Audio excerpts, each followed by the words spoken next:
নমস্কার বন্ধুরা, আশা করি সকলে ভালো আছেন আর আমিও ভালো আছি। আমার চ্যানেলে আপনাদের সবাইকে স্বাগত জানাই।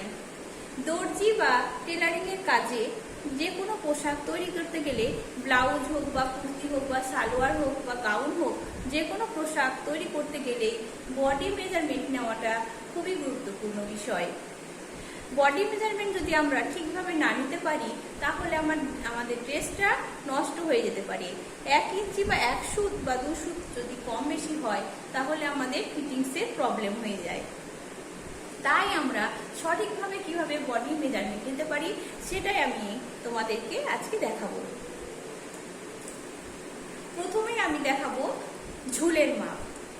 এই কানের এই বরাবর যে এইখানে আমরা ফিতেটা রাখবো, না পিছনে রাখবো না সামনে ঝুলে রাখবো, একদম এই বরাবর আমরা ফিতেটাকে রাখবো। স্ট্রেট ভাবে রাখার চেষ্টা করব, না ব্যাকা করে ধরবো না এইভাবে ধরবো, একদম সোজাভাবে রাখবো। যেটা হবে সেটাই হচ্ছে ঝুলের মাপ। ঝুলের পরে আমরা নিব হচ্ছে পুটের মাপ।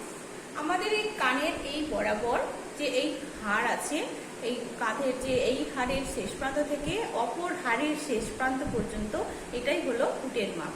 তাহলে আমরা ফিতেটা কিভাবে ধরবো?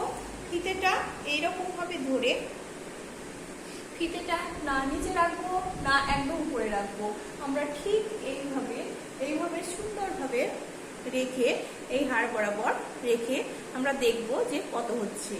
কারো 14 হতে পারে, কারো 15 হতে পারে, কারো 14.5 হতে পারে, যার যেমন ছাতি ফুট সেটাই হবে। আমার ফুট হচ্ছে 14। তারপরে আমরা নিব হচ্ছে ছাতির মাপ। এইভাবে আমরা ফিতেটা সোজাভাবে ধরবো, না নিচে নামাবো না উপরে তুলবো, একদম ঠিকভাবে ফিতেটা ধরবো।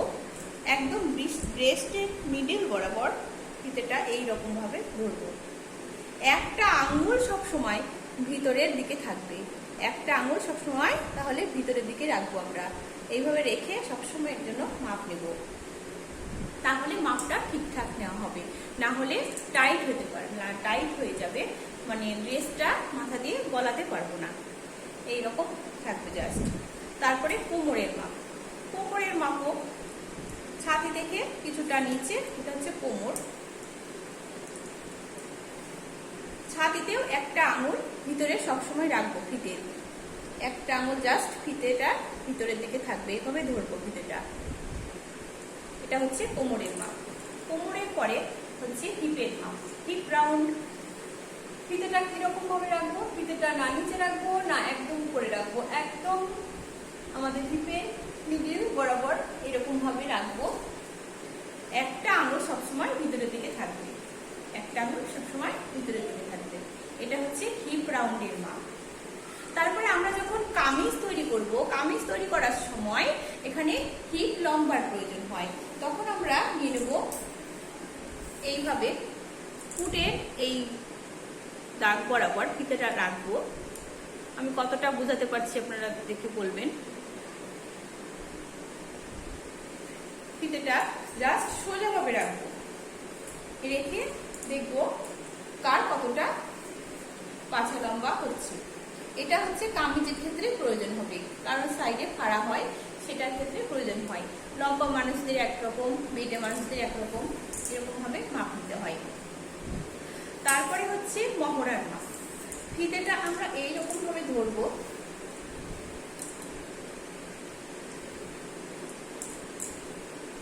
ফিতেটা এরকম এইভাবে ধরবো, জাস্ট একটা আঙুল ভিতরের দিকে থাকবে, এভাবে রাখবো। এটাই হচ্ছে মহড়ার মাপ। আমার মহড়া হচ্ছে 16। আপনাদের যা হবে আপনারা সেটা নিয়ে নেবেন। তারপরে হচ্ছে হাতা লম্বার মাপ। এখান থেকে ফুটের শেষ থেকে আমরা ফিতেটা এইভাবে ধরবো, যে হাতা যার যতটা প্রয়োজন সেটাই হচ্ছে হাতা লম্বা।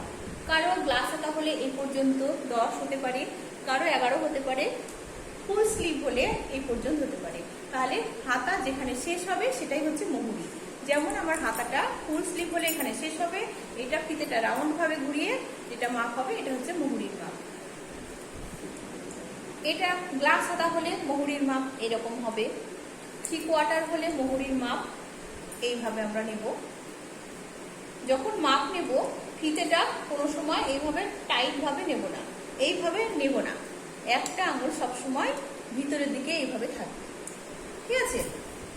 তারপরে গলা লম্বার মাপ, গলা লম্বার ক্ষেত্রেও পুটের এই সেলাই থাকবে জামার এখান থেকে শুরু করে গলাটা যার যতটা প্রয়োজন, মানে যে যতটা রাখতে চায় সেটাই হচ্ছে গলা লম্বার মাপ। আমার এখানে গলা লম্বা হচ্ছে 5.5, গলা লম্বা হচ্ছে 5.5। আপনাদের যার যতটা প্রয়োজন সে ততটা নিয়ে নেবেন। পিছনের গলা লম্বাও তাই, এখান থেকে শুরু করে ফিতেটা পিছনের দিকে ঘুরিয়ে ওইভাবে একই রকম ভাবে নিয়ে নেবেন। আমার ভিডিওটা যদি আপনাদের ভালো লেগে থাকে তাহলে একটি লাইক দেবেন এবং পরবর্তী ভিডিও পেতে বেল আইকনটি টিপে দেবেন আর সাবস্ক্রাইব করে দেবেন। Bye bye.